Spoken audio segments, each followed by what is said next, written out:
May 27, 1940. Dunkirk, France. Hauptmann Klaus Weber crouched behind the shattered remains of a brick wall, directing his company's fire against the retreating British forces attempting to reach the evacuation beaches. Through the smoke and chaos of battle, something impossible caught his attention. A British officer advancing toward German positions playing what appeared to be bagpipes while his troops followed behind. Weber blinked, certain that stress and exhaustion were creating hallucinations. No rational military commander would expose himself so completely while making noise that announced his precise location. Yet the sound grew louder, the distinctive wail of Scottish pipes cutting through cacophony of gunfire and exploding artillery shells. Then Weber saw the sword. The British officer wasn't carrying a regulation rifle or even a pistol. Strapped to his side was a basket-hilted Scottish claymore, and as Weber watched in mounting disbelief, the officer drew this medieval weapon and charged directly toward German machine gun positions, bagpipes still screaming, blade raised high, apparently completely indifferent to the bullets striking around him. Das ist unmöglich, Weber muttered to his executive officer. The British have sent a madman. What Hauptmann Weber witnessed that morning was Lieutenant John Malcolm Thorpe Fleming Churchill, known universally as Mad Jack, beginning a combat career that would become legendary for its complete rejection of conventional warfare in favor of medieval weapons, theatrical gestures, and personal courage so extreme it seemed to transcend sanity. Mad Jack Churchill's approach to modern warfare was simple. He refused to accept its modernity. Throughout World War II, he would insist on carrying a Scottish broadsword and longbow into battle, claiming that any officer who goes into action without a sword is improperly dressed. He would lead commando raids while playing March of the Cameramen on his bagpipes to announce his arrival. He would capture German soldiers with bow and arrow because, in his words, a Jerry's not properly surrendered unless he's been stuck with foot of steel. His combat record included personally capturing 42 German soldiers using only his sword and his personality, surviving multiple situations where he should have been killed, and generally conducting himself as if he had been transported from the 14th century into 20th and refused to acknowledge the discrepancy. The story of how a Cambridge-educated British officer decided that swords and bagpipes were superior to rifles and grenades reveals a personality so colorful that even Hollywood would hesitate to portray him accurately for fear of seeming unrealistic. Yet every extraordinary claim about Mad Jack Churchill is documented through military records, eyewitness testimony, and his own cheerfully unrepentant accounts of deliberately making modern warfare as theatrical and medieval as possible. John Malcolm Thorpe Fleming Churchill was born September 16, 1906, in Hong Kong, where his father served in the British colonial service. His upbringing combined traditional British military aristocracy with exposure to diverse cultures that apparently convinced him that life should be lived dramatically or not at all.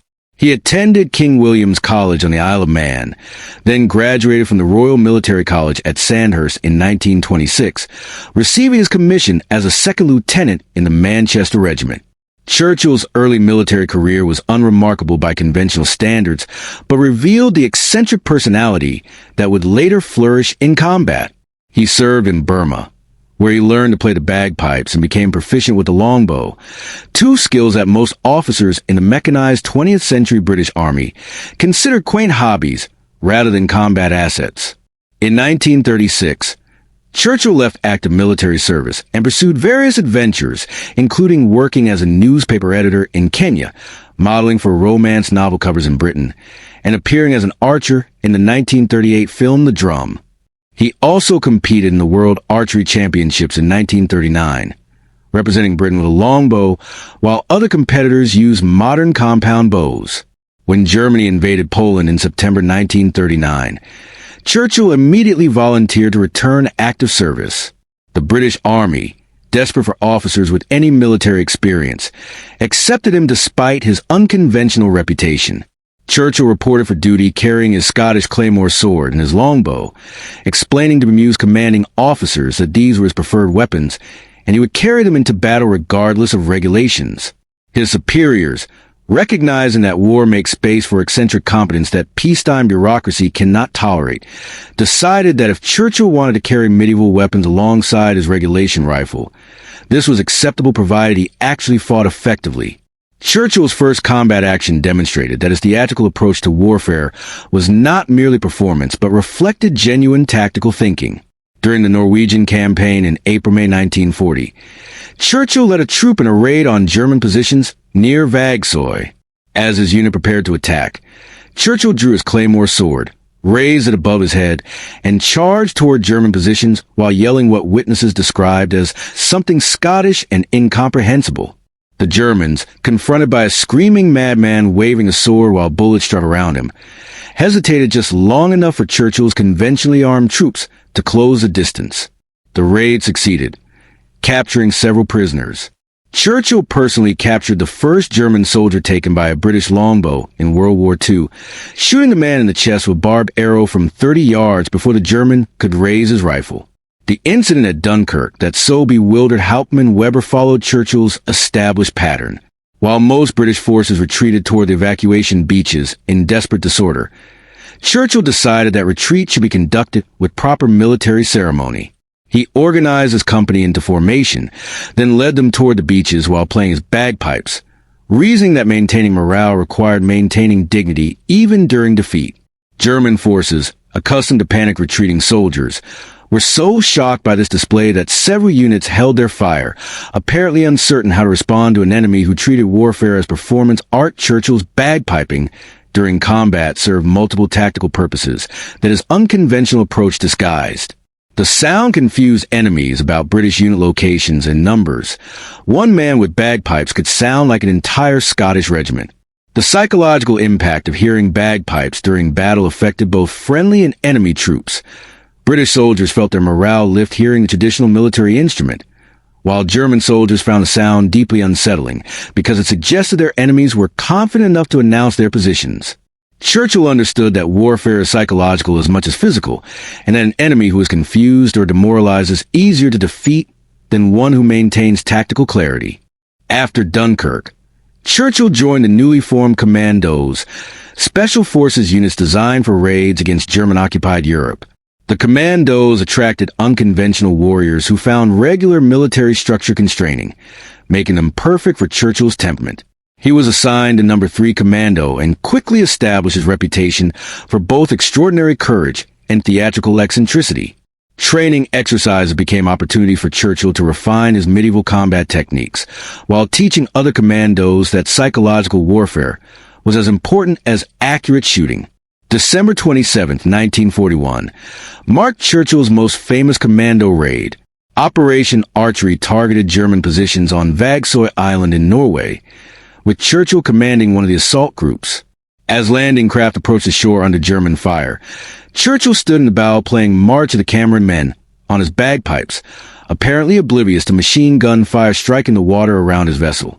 When the craft grounded on the beach, Churchill leaped out, still playing, and strode up the beach toward German positions as if he were leading a parade rather than an amphibious assault. The raid's objective was to destroy German fish oil factories and eliminate the garrison. Churchill's role was to capture a German strong point protecting the harbor. Rather than using conventional infantry tactics, Churchill decided that a frontal assault led by a man with a sword would be more effective because the Germans would be too shocked to respond coherently. He was correct. Charging directly at a German machine gun position while swinging his claymore and yelling "Commando!" Churchill so thoroughly shocked the German defenders that they surrendered to him personally rather than risk engaging the apparent madman in hand-to-hand combat. Throughout the Vagsøy raid, Churchill personally captured 42 German soldiers using a combination of his sword, his bagpipes, and his utterly unhinged approach to combat. His technique involved appearing suddenly, often while playing his pipes, pointing his sword at German soldiers, and shouting "Hand hoch" with such conviction that surrendering seemed the only rational response. German prisoners later told interrogators that they had never encountered anyone like Churchill, describing him as completely insane and noting that fighting a lunatic with a sword seemed pointless when surrendering was an option. The most remarkable aspect of Churchill's Vagsøy action was his use of the longbow. While conventional commandos carried Thompson submachine guns and rifles, Churchill shot several German soldiers with arrows, later explaining that arrows were silent, and that seeing a comrade suddenly sprout an arrow rather than hearing gunfire created tremendous psychological impact on enemy morale. He was not wrong. German units that encountered Churchill developed a reputation for unreliability because soldiers who survived contact with him told stories that their officers dismissed as combat stress hallucinations. Churchill's commanding officers found him simultaneously invaluable and impossible to manage. He achieved objectives that conventional tactics couldn't accomplish, but his methods defied military doctrine so thoroughly that reports of his actions read like fiction. One after-action report from Vagsoy noted, Lieutenant Churchill achieved all objectives using unorthodox methods, including medieval weapons and musical instruments. Recommend commendation despite, or perhaps because of complete disregard for standard military procedures. July 1943 brought Churchill to Sicily as part of the Allied invasion. By now, his reputation preceded him, and German intelligence had actually issued warnings about the British officer who carries a sword and plays bagpipes. This recognition delighted Churchill, who felt that if enemies knew about him specifically, he must be doing something right. During the Sicily campaign, Churchill led a night raid on a German position by playing his bagpipes to draw German fire, thus revealing their positions to British artillery. When questioned about whether this was dangerous, Churchill responded, "Of course it's dangerous. That's what makes it effective. Jerry doesn't expect anyone to be that stupid. So when someone is, they assume it's a trap." The Italian campaign provided Churchill with opportunities to combine his medieval combat preference with commando tactics. In September 1943, Churchill led a raid to capture a German observation post in Salerno. Rather than approaching stealthily, Churchill decided that a frontal assault announced by bagpipes would confuse the Germans into assuming they faced a much larger force. He was correct. The German position surrendered to Churchill and 6 commandos because the defenders believed they were surrounded by an entire Scottish regiment based solely on bagpipe volume. Churchill's most audacious action in Italy came in 1944 during the fighting around the Comacchio Lagoon. Ordered to capture prisoners for intelligence purposes, Churchill took a patrol behind German lines, infiltrated a German command post while playing his bagpipes quietly, his definition of stealth, and captured a German colonel and staff by appearing suddenly in their headquarters, sword drawn, pipes wailing, demanding surrender. The German officers, confronted by what appeared to be a Highland warrior who had somehow time-traveled into their war, surrendered without resistance. Churchill marched them back to British lines while playing Will Ye No Come Back Again, which he felt was appropriately thematic for the occasion. May 1944 found Churchill in Yugoslavia, supporting partisan operations against German forces. During a raid on the German-held island of Brac, Churchill led the assault by charging up a hill toward German machine gun positions while playing his bagpipes and swinging his sword. His second-in-command later reported, Jack was playing his pipes, waving his sword, completely exposed to enemy fire, and we all thought he was going to die. Instead, the Germans retreated. I think they decided that anyone that insane must have substantial reinforcements coming, because no rational person would attack like that alone. This particular action in Yugoslavia ended disastrously despite Churchill's initial success. After capturing the initial objective, his unit was counterattacked by a much larger German force. Churchill organized a fighting withdrawal, continuing to play his bagpipes to maintain unit cohesion during the retreat. Eventually, he and 6 others found themselves cut off, out of ammunition, except for Churchill's bow and arrows. Churchill shot German soldiers with arrows until he ran out, then threw grenades until those were exhausted, and finally drew a sword and charged the approaching Germans in what his surviving companions described as either the bravest or most insane thing they ever witnessed. Churchill was wounded by grenade fragments and knocked unconscious. When he awoke, he was a German prisoner wounded, surrounded by German soldiers, and minus his sword, which had been taken by his captors as a souvenir. His first recorded words upon regaining consciousness were reportedly, "Where's my bloody sword?" The German officer who interrogated him later wrote that Churchill seemed more concerned about the sword's loss than about being captured, asking repeatedly whether it could be returned because it was a family heirloom. The Germans, having never encountered a prisoner who cared more about a sword than his survival, concluded that British military intelligence had sent them a decoy madman to waste their time. Churchill was sent to Sachsenhausen concentration camp, one of Germany's most notorious prison facilities. His imprisonment there lasted only 2 months. In September 1944, Churchill and a Royal Air Force officer escaped by crawling under barbed wire and walking toward the Baltic coast, planning to steal a boat and sail to Sweden. They nearly succeeded, reaching within a mile of the coast before being recaptured. Churchill's punishment for escaping was transferred to a different camp in Austria, which the Germans considered more secure. They were wrong. In April 1945, as Allied forces advanced through Germany and Austria, camp guards began to panic.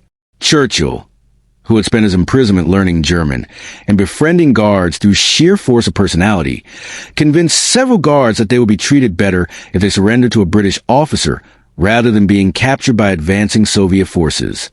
Whether through Churchill's persuasion or simply through chaos of Germany's collapse, Churchill walked out of the camp and eventually met advancing American forces in May 1945. Churchill's reaction to Germany's surrender revealed his attitude toward warfare. When informed that the war in Europe had ended, he reportedly said, "If it wasn't for those damn Yanks, we could have kept the war going another 10 years. This statement, delivered with Churchill's characteristic blend of humor and complete sincerity, captures view that warfare was the most interesting thing life offered and peace was merely an interruption of adventure. The war's end left Churchill without an outlet for his particular talents.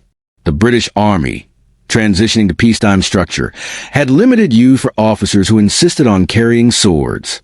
Churchill briefly considered staying in military service, but recognized that peacetime army would never tolerate his approach to military discipline. He transferred to various postings, none of which satisfied his need for action. When the Mandate of Palestine heated up in 1947 to 1948, Churchill volunteered immediately, assigned to the Highland Light Infantry Regiment. He served during the complex three-way conflict between British forces, Jewish militias, and Arab forces that preceded Israel's independence. Churchill's role involved maintaining order in Jerusalem, a task he approached by patrolling the streets while playing his bagpipes, reasoning that music was universal and that all sides might appreciate traditional Scottish tunes. Whether this actually helped is debatable, but Churchill received no complaints from any faction, possibly because all sides found him too peculiar to take seriously as a threat. After leaving the Palestine posting, Churchill faced a reality that modern military had no place for sword-wielding bagpipers. He retired from active military service in 1959, having achieved the rank of lieutenant colonel despite, or perhaps because of his complete disregard for military convention. His retirement didn't mean retreat from adventure.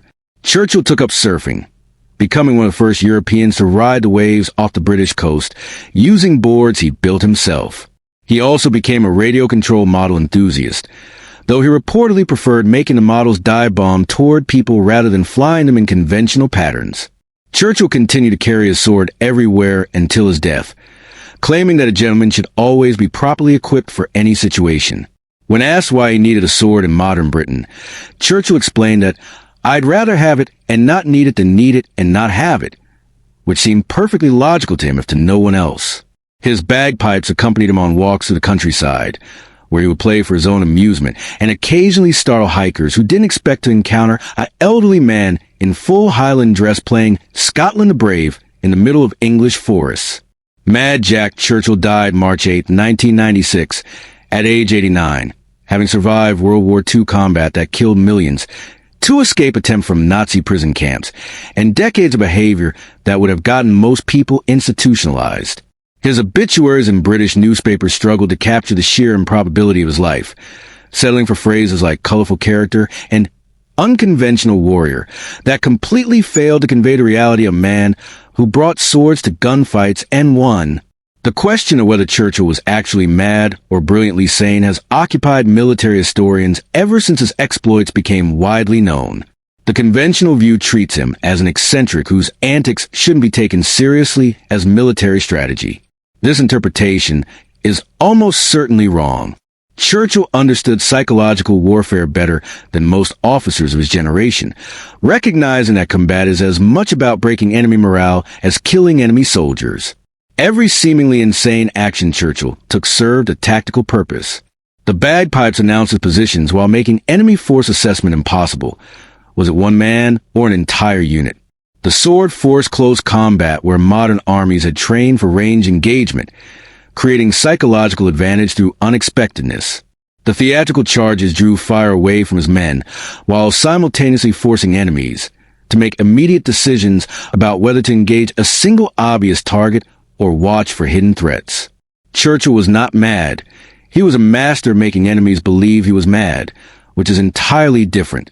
German soldiers who encountered Churchill consistently reported being shocked into tactical paralysis. Modern military training prepares soldiers for modern warfare. Machine guns, artillery, coordinated infantry tactics.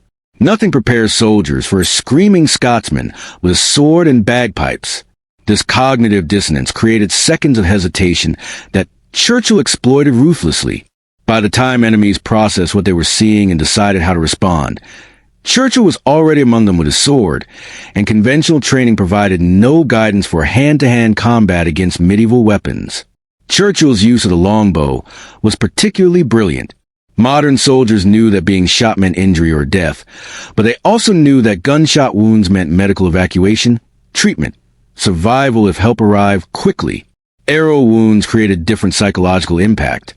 They were medieval, unexpected, and carried implications of death from pre-modern warfare that felt more savage than bullets.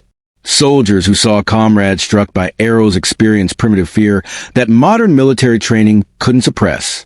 Churchill understood this and used it deliberately. The sword served similar purpose while also being practically useful in close combat. In confined spaces like buildings or trenches, a sword was faster than a rifle and didn't require reloading. More significantly, enemies confronted by a sword-wielding attacker had to engage in hand-to-hand combat, something most modern soldiers had minimal training for. Churchill's sword wasn't a handicap. It was a weapon optimized for specific tactical situations where range was limited and psychological impact was crucial. Modern special forces have partially vindicated Churchill's unconventional approach, recognizing that psychological warfare and unexpected tactics create advantage. Navy SEALs, SAS. Navy SEALs, SAS, and other elite units train in unusual weapons and psychological operations, understanding that enemies prepare for conventional warfare, and that defeating prepared enemies requires unconventional methods. Churchill pioneered this approach 70 years before it became formal doctrine. The bagpipes, seemingly the most absurd of Churchill's affectations, were perhaps the most militarily sound. Sound has been part of warfare throughout history. Drums, trumpets, war cries, because it affects morale and communication. Churchill weaponized the tradition, using an instrument that had specific cultural associations. British troops hearing bagpipes felt connection to military tradition and national identity. German troops hearing bagpipes experienced confusion and often fear, because Scottish units had earned terrifying reputation in World War I, and the bagpipes signaled their presence. Beyond practical considerations, Churchill's approach to warfare reflected a philosophy that modern military has largely abandoned, that warfare should be noble, courageous, and conducted with honor rather than industrial efficiency. Churchill belonged to a tradition of warrior aristocrats who believed combat was an art rather than science, that personal courage mattered more than technological advantage, and that how one fought was as important as whether one won. This philosophy seems quaint in age of drone strikes and precision-guided munitions, but Churchill demonstrated that it could be practically effective even in modern warfare. His capture of 42 German soldiers at Vagsoy was more efficient than conventional tactics would have achieved with similar forces. His escapes from German captivity showed that individual initiative and courage could succeed where conventional military planning would have failed. Churchill proved that medieval virtues were not obsolete, but merely undervalued in modern military thinking. The psychological impact of Churchill's legend extended beyond his personal combat effectiveness. British forces who knew about Mad Jack felt their morale lift, knowing that their army included someone who embodied warrior ideal rather than being merely an efficient soldier. German forces who heard about Churchill faced cognitive dissonance that undermined their belief in German military superiority. If one eccentric Englishman with a sword could capture dozens of German soldiers, perhaps the Wehrmacht wasn't invincible. Churchill's post-war life demonstrated that his approach to warfare reflected personality rather than performance. He didn't stop being theatrical when combat ended. He simply found new outlets for his need for adventure and unconventional behavior. The surfing, the radio control models, the continued sword carrying all showed that Churchill genuinely believed life should be lived dramatically rather than conventionally. His death at age 89 meant that Churchill survived all his World War II contemporaries, except those few who lived past 90. The man who charged machine gun nests with a sword outlived generals who commanded from safe headquarters, which seems appropriate given Churchill's philosophy that cowardice was more dangerous than courage. He believed that fortune favored the brave, and that living cautiously was pointless when life offered opportunities for glory. Military historians evaluating Churchill's career must reconcile two contradictory facts. His methods were objectively insane by conventional military standards, yet they consistently succeeded in achieving military objectives. The conventional explanation, that Churchill was lucky, fails to account for luck lasting throughout 4 years of continuous combat. Luck doesn't explain capturing 42 prisoners or surviving 2 escape attempts from Nazi camps or walking out of Austria alive when Germany collapsed. The better explanation is that Churchill understood warfare at a level that transcended tactics and entered psychology. He recognized that combat is ultimately about will. Which side wants victory more? Which side maintains morale under pressure? Which side breaks first? All Churchill's theatricality served the purpose of strengthening Allied while breaking enemy will. The bagpipes, the sword, the charges, these were psychological weapons that happened to take physical form. Modern special operations forces have rediscovered this principle, recognizing that unconventional warfare requires unconventional thinking. The Navy SEAL who shot Osama bin Laden reportedly said, "For God and country," before pulling the trigger, a theatrical statement that served no tactical purpose but reinforced psychological commitment to the mission. Churchill would have approved, recognizing a kindred spirit who understood that warfare is theater and that the warrior who controls the narrative controls the battle. Churchill's legacy is complicated by the fact that his approach cannot be replicated systematically. Military cannot train soldiers to be Mad Jack Churchill because his effectiveness required genuine personality traits. Courage bordering on insanity, theatrical sensibility, complete disregard for personal safety, unshakable self-confidence. That cannot be taught. You cannot create Mad Jack Churchills through boot camp. You can only recognize them when they appear and decide whether to court-martial them for insubordination or let them fight their own way.